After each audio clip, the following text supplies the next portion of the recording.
Bueno, bienvenidos a todos. La verdad es que es un placer para mí poder contar con la presencia de todos ustedes. Realmente es un evento organizado eh, por amigos, todos los disertantes que tengo el honor que me acompañen esta mañana, aparte de ser excelentes profesionales, son grandes amigos. Y la idea es dar un poco de luz sobre un escenario internacional con una incertidumbre muy grande, sobre todo a partir de un fenómeno que se dio en Argentina, con mucho éxito en cuanto a lo cuantitativo, que es el sinceramiento fiscal, en el que realmente, para ser sinceros, hay que pensar que esto fue un antes y un después en la forma de liquidar los impuestos de los sujetos que se han suscrito a este régimen. Y también es un antes y un después, incluso hasta a nivel sociológico, porque nos encontramos con situaciones que no las hemos vivido hasta el momento y que tienen que ver con inversiones que se realizaban en un determinado momento pensando en determinadas situaciones o en un contexto en el que todo estaba mucho más cerrado y que hoy ya no existe.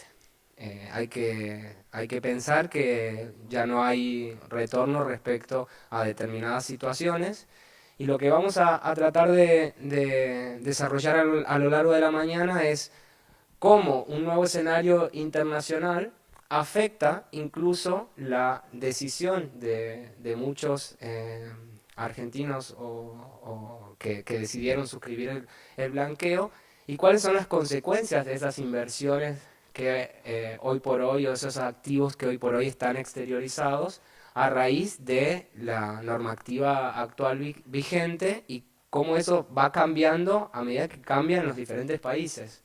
Por lo tanto, yo voy a iniciar la presentación respecto a la situación actual, lo que hay que hacer a raíz de el sinceramiento planteado hasta el 31 de marzo pasado. Hay que entender que la ley de sinceramiento fiscal estableció una serie de condiciones para que para que el perfeccionamiento del sinceramiento de alguna forma quede perfeccionado. Y esto tiene que ver con actos positivos que tienen que realizar los contribuyentes y que no muchas veces nos encontramos con situaciones fáciles. Recordemos que el blanqueo o el sinceramiento argentino permitía de alguna forma sincerar bienes que se encontraban a nombre de terceros. Eso de alguna forma condiciona el hecho de que si yo lo hacía a través del artículo 38 de la ley o a partir del artículo 39, tenga que hacer un cambio o no en la titularidad de los bienes sincerados.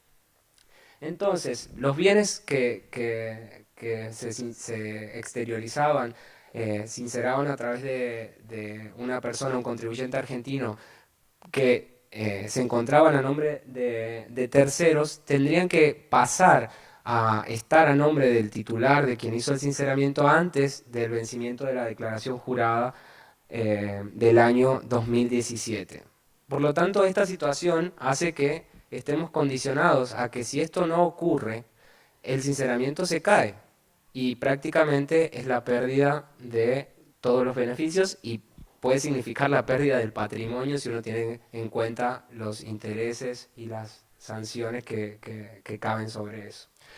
Hay una razón muy interesante que es para los inmuebles que se encuentran en el país, parecería como que la normativa fue acompañando, la normativa registral de de las distintas provincias ha ido acompañando la evolución de la ley de sinceramiento en cuanto al registro de los inmuebles, por ejemplo, a nombre de estos que sinceraron bienes a nombre de terceros. Se dan ciertas situaciones un tanto complejas respecto a las cuentas que yo tenía que sincerar al 31 de, perdón, al 22 de julio del año 2016 y que hoy quizás esas cuentas ya no tienen saldo y están cerradas o de alguna forma estaban a nombre de un tercero, pero en la norma, en los países en donde se encuentran radicadas esas cuentas, yo no puedo hacer esa transferencia a nombre del titular de esos bienes.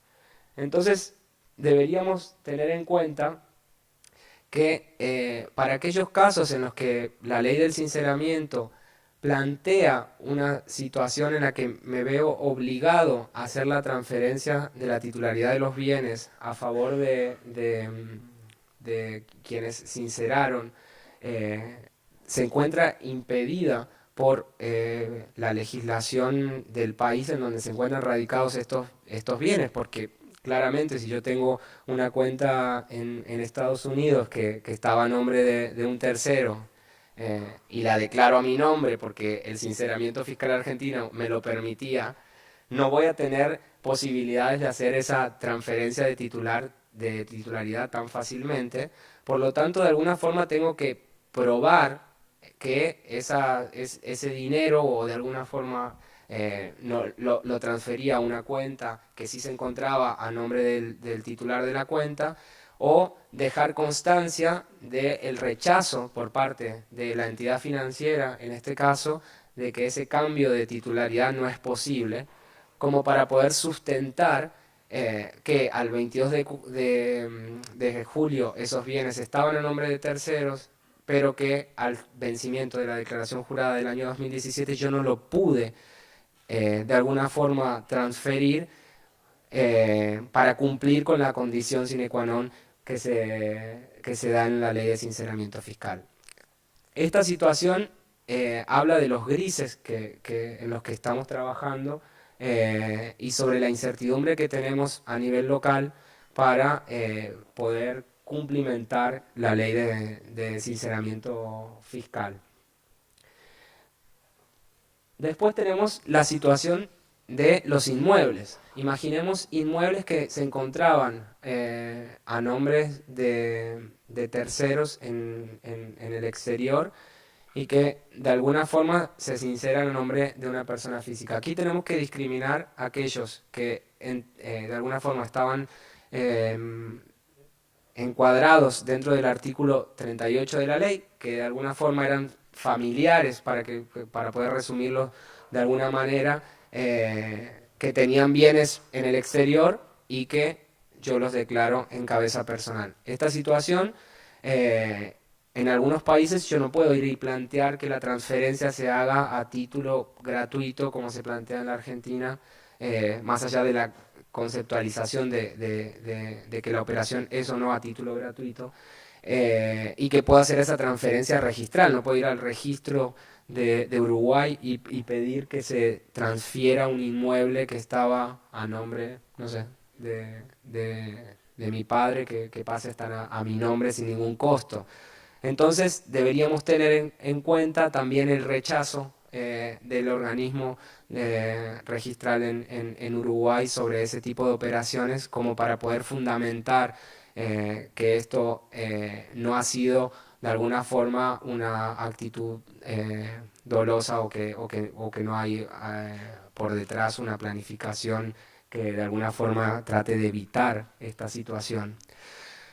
Porque para ser totalmente honestos, estamos inventando nuevas figuras fiscales a partir de la ley de sinceramiento fiscal. O sea, poder declarar en Argentina bienes que se encuentran a nombre de sujetos terceros en el exterior es algo prácticamente de ciencia ficción.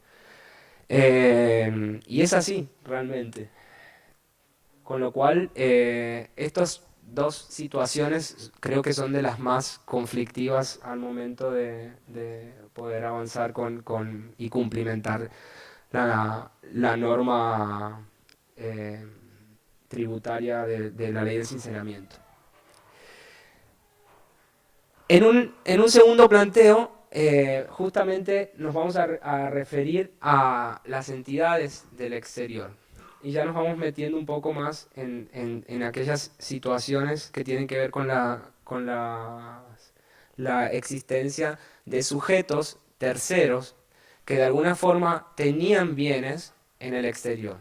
Para ser figurativos, esta es la estructura más querida por los argentinos para obtener un inmueble en Miami, o sea, la típica. Que teníamos a una persona que tenía una sociedad en BVI, esa sociedad en BVI era dueña de una LLC en Estados Unidos y la LLC tenía un inmueble y una cuenta a la cual se transferían el cobro de los alquileres y de la cual se pagaban los gastos.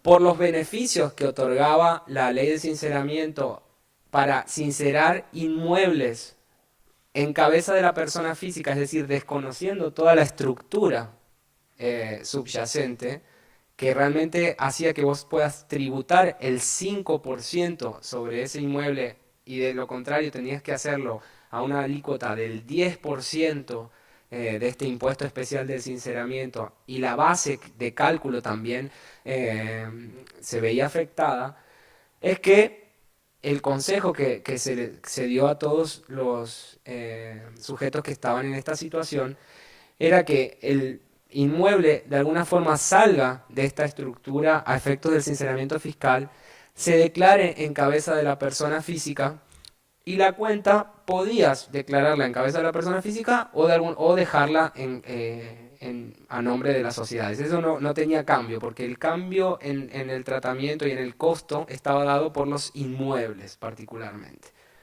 Entonces, esta realidad que de alguna forma está sustentada en los papeles, porque yo tengo una sociedad en BVI que a su vez es dueña de una LLC en Estados Unidos y esa LLC es la dueña del inmueble, a efectos argentinos y de aquí para siempre van a ser declarados en cabeza de la persona física como si fuera que no existen en cabeza de estas estructuras. Realmente pasamos a una ficción, como estamos hablando hoy de ciencia ficción, es una ficción legal que trae consecuencias de todo tipo, porque imagínense que si yo tengo una empresa que administra, no sé, la renta de los alquileres obtenidos en Estados Unidos, y yo ahora tengo que desconocer la existencia de esas estructuras, eh, tengo desde el punto de vista profesional un gran desafío, que es poder de alguna forma encuadrar que una renta obtenida por una cadena de empresas es una renta que la tengo que encuadrar como persona física. Esta situación plantea un montón de interrogantes y un montón de situaciones, algunas perjudiciales para el contribuyente y algunas más beneficiosas a raíz de un híbrido que se creó ahí, que es esta ficción que se da por el sinceramiento. La situación es que esta persona va a tener que declarar de ahora en adelante el inmueble en cabeza propia. Ya vamos a ver cómo se van a evaluar esos inmuebles. Y declarar el resto de la estructura como si fuera que no tienen el inmueble. O sea, estamos hablando de realmente una situación que lo que yo puedo conocer no se ha planteado y no sé si en alguna otra parte del mundo se dan este tipo de situaciones, que es un invento argentino como el dulce de leche, para los que tanto les gusta, excepto para los uruguayos. Bueno, entonces, esta situación ahora la vamos a terminar de analizar. Otra situación que se plantea a efectos del sinceramiento es el de la deducibilidad del impuesto, el impuesto pagado por el sinceramiento fiscal. En la ley, en su reglamento y hasta ahora en ninguna norma que haya surgido del organismo fiscal se impide la deducción del impuesto al blanqueo o al cincelamiento fiscal. Excepto porque, bueno, para los que no son argentinos, en la Argentina las opiniones de la AFIP tienen mucho valor, en el sentido de que si la AFIP opina algo, se toma como si fuera que hay una norma desconociendo el sistema jurídico. Pero de alguna forma, estas opiniones, lo hemos visto, han cambiado de una punta a la otra en menos de 5 minutos. O sea, de no se puede hacer nada a se puede hacer todo, como si fuera una decisión totalmente deliberada. La deducción del gasto del impuesto pagado, en la ley no está impedido. Hay dos corrientes aquí y doctrinarias que es sano que las conozcas, y el contribuyente debería tenerlas en cuenta a la hora de decidir qué hacer con ese impuesto que pagó. La ley no me impide que lo deduzcan, tiene que haber un carácter de necesariedad, no sé si es la palabra así, entre la obtención de la ganancia grabada y este impuesto abonado de manera especial. Pero sí tienen que quedar en claro de que esto se trata de un impuesto especial, no es una multa. Muchos de los que de alguna forma consideran que este impuesto no es deducible, le están dando el tratamiento de una multa y se están apoyando en la jurisprudencia que surge a partir de que, al no ser un beneficio previsto en la normativa, el de la deducción del gasto, esto no podría ser deducido. Y el segundo caso es la típica de comparar, bueno, un sujeto que no entra en el sinceramiento y un sujeto que de alguna forma decidió sincerar. ¿Este impuesto es realmente necesario, o aquel que no entró en el sinceramiento no lo pagó? Por lo tanto, el carácter de necesariedad no se estaría cumpliendo. Entonces, estas dos vertientes o estas dos corrientes que hay sobre la deducibilidad del gasto tienen sus fundamentos doctrinarios, pero desde el punto de vista legal no tengo nada para decirles que no es deducible. Solo es una cuestión de interpretación. Desde nuestro punto de vista es un impuesto deducible siempre y cuando tenga una obtención de ingresos aparejada. En el ejemplo que habíamos visto recién, de un inmueble en el que obtiene rentas porque está siendo alquilado en el exterior, yo podría computarme el impuesto que se abonó sobre ese inmueble, específicamente porque es el que me está generando rentas. Esta situación da para un mayor análisis, pero era importante traerla a colación en este momento porque cambia absolutamente la determinación del impuesto que se tiene que hacer ahora. O sea, en este momento nosotros estamos liquidando el impuesto, y los vencimientos arrancan a partir del 14 de junio, con lo cual estamos resolviendo sobre la marcha algo que la norma no previó. Em, Tenemos que recordar que en sinceramientos anteriores, porque la Argentina tiene una cultura del blanqueo bastante interesante, este impuesto no era deducible para estas situaciones, pero estaba prevista su no deducibilidad, y aquí no lo está. Desde el punto de vista de las inversiones, vamos a repasar un poco rápidamente cómo queda el cuadro de inversiones y su tratamiento tributario a partir del sinceramiento. Para una persona física que realiza inversiones en el exterior, ya sean títulos públicos de Argentina, Brasil o Bolivia, perdón, excepto Argentina, Brasil o Bolivia, vamos a encontrarnos con que van a estar alcanzadas por el impuesto a las ganancias, por la renta específica del capital que está alcanzada por una alícuota del 15%, y los intereses que se cobren por estos títulos que no sean argentinos, brasileros o bolivianos, va a estar grabada la alícuota general. Pongámosle un número para que para redondear al 35%. Pero no, o sea, es una alícuota efectiva un poco menor, pero pensemos eso.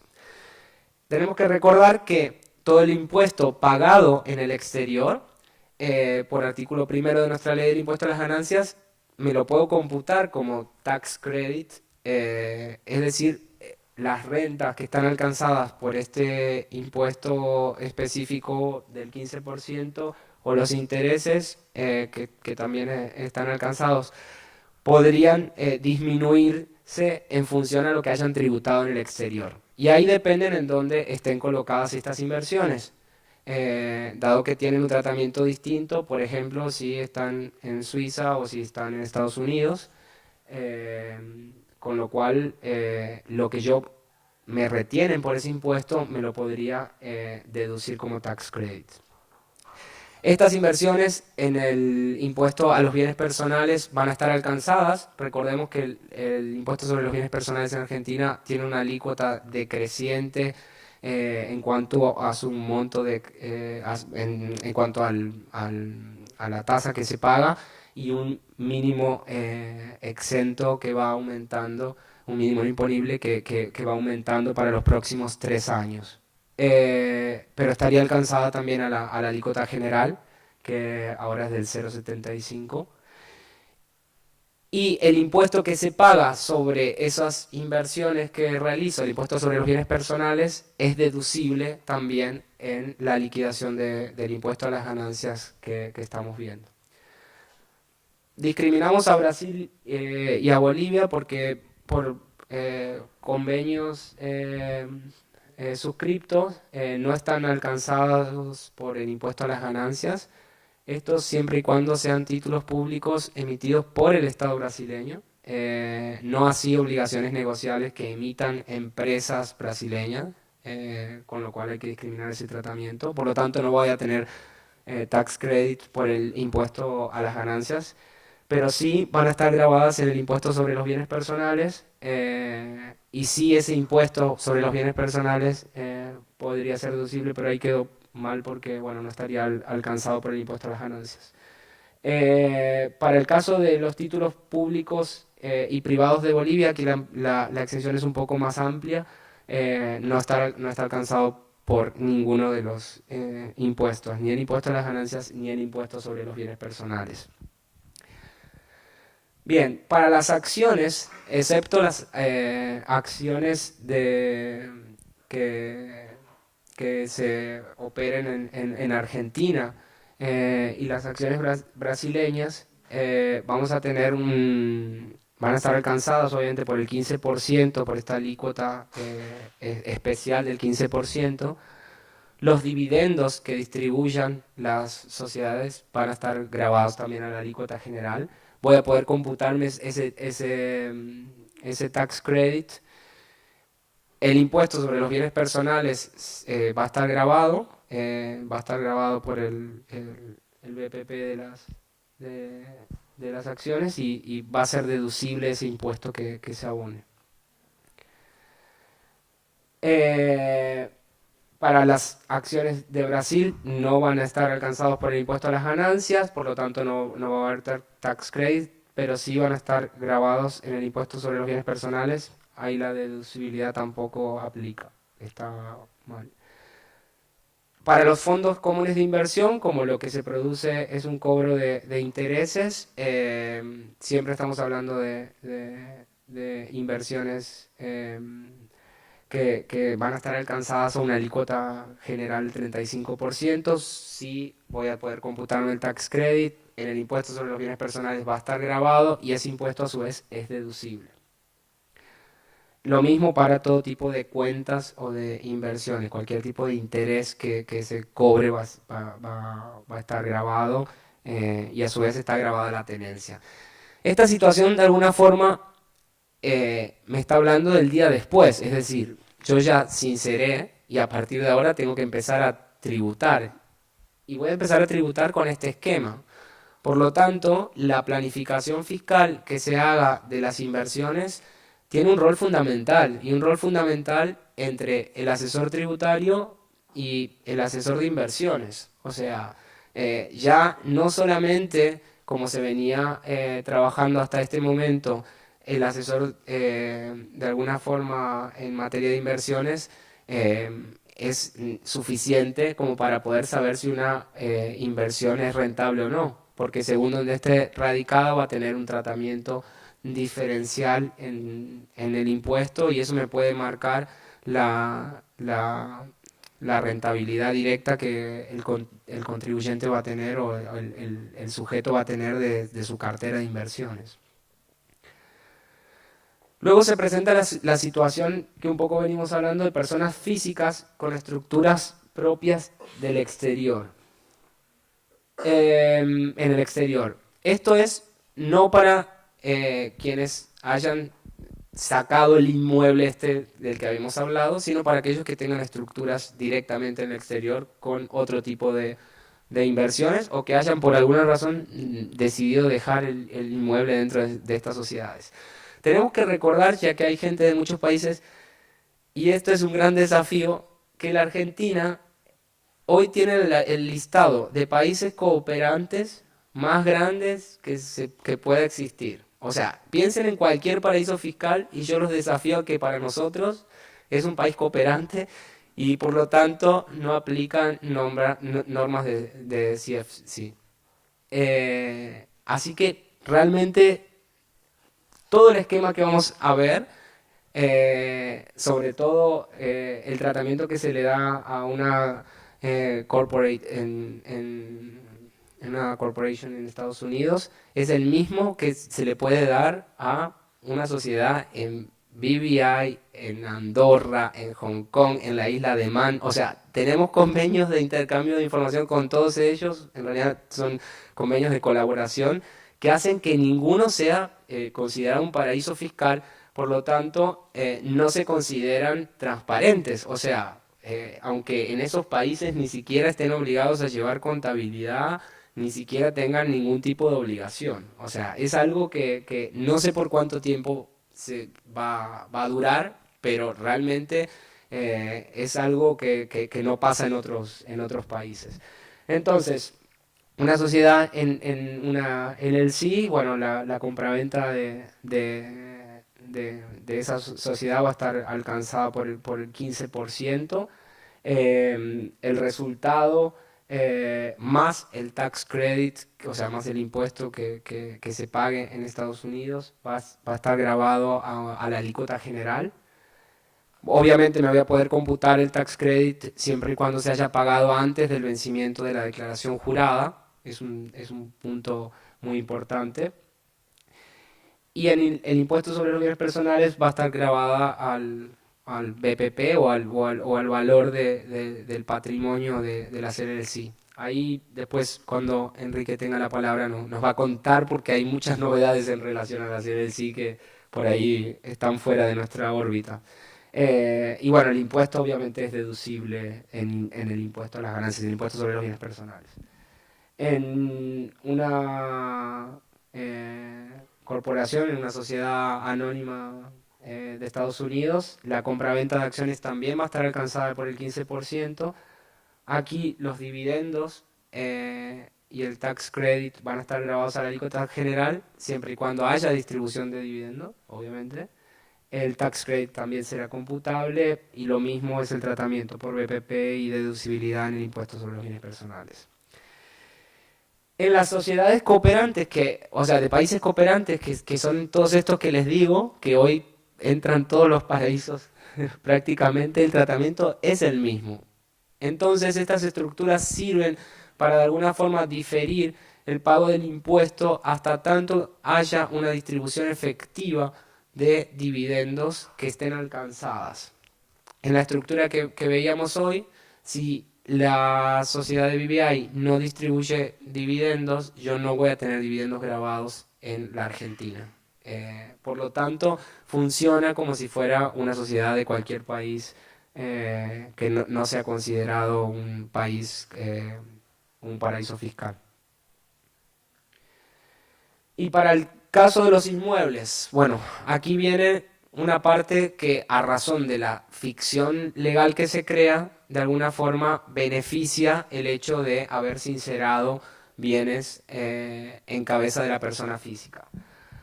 ¿Por qué? Porque el tratamiento de la sociedad, o sea, obviamente sin tener en cuenta el inmueble, es como lo vimos hasta recién, pero la venta de ese inmueble, que se encuentra a nombre de una LLC en Estados Unidos, que va a tributar a la alícuota general en Estados Unidos, en la Argentina no va a estar alcanzada si la persona no es habitualista, porque entra dentro de la órbita de la persona física. Entonces, es un tratamiento que beneficia, o sea, va a tributar en Estados Unidos, pero no en la Argentina por un simple hecho de que está a nombre de una sociedad y no está a nombre de la persona física. Entonces, no entra en la teoría del balance como conocemos aquí, que es que cuando estoy hablando de sociedades, todos los ingresos y los gastos son grabados y los gastos son deducibles.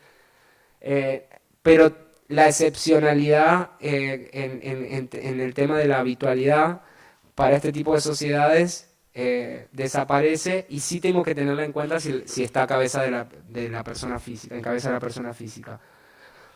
Esa es la parte buena, que no hay habitualidad. Pero a su vez, la ley del impuesto a las ganancias sí prevé que cuando yo tengo inmuebles en el exterior que están siendo ocupados y que en principio yo quizás no estarían siendo alquilados, pero sí se puede probar la ocupación, eso va a estar grabado con un alquiler presunto, un valor locativo que de alguna forma me lleva a tener una renta alcanzada al 35% o a la alícuota máxima. Por lo tanto, es un tema porque tengo que justificar que esos alquileres quizás que se encuentran en esas propiedades del exterior lleguen a la persona física por el criterio a medida que se van devengando y en el caso de que no tenga declarado ese alquiler afuera, sí voy a tener que tributar por este alquiler presunto. Esta situación se da en igual manera para todas las sociedades, excepto para las que no sean países cooperantes. Obviamente el impuesto que se paga en Estados Unidos, que va a estar en cabeza de la LLC, sí me lo voy a poder computar, porque si bien es en un segundo nivel, me lo voy a poder computar de manera directa en cabeza de la persona física.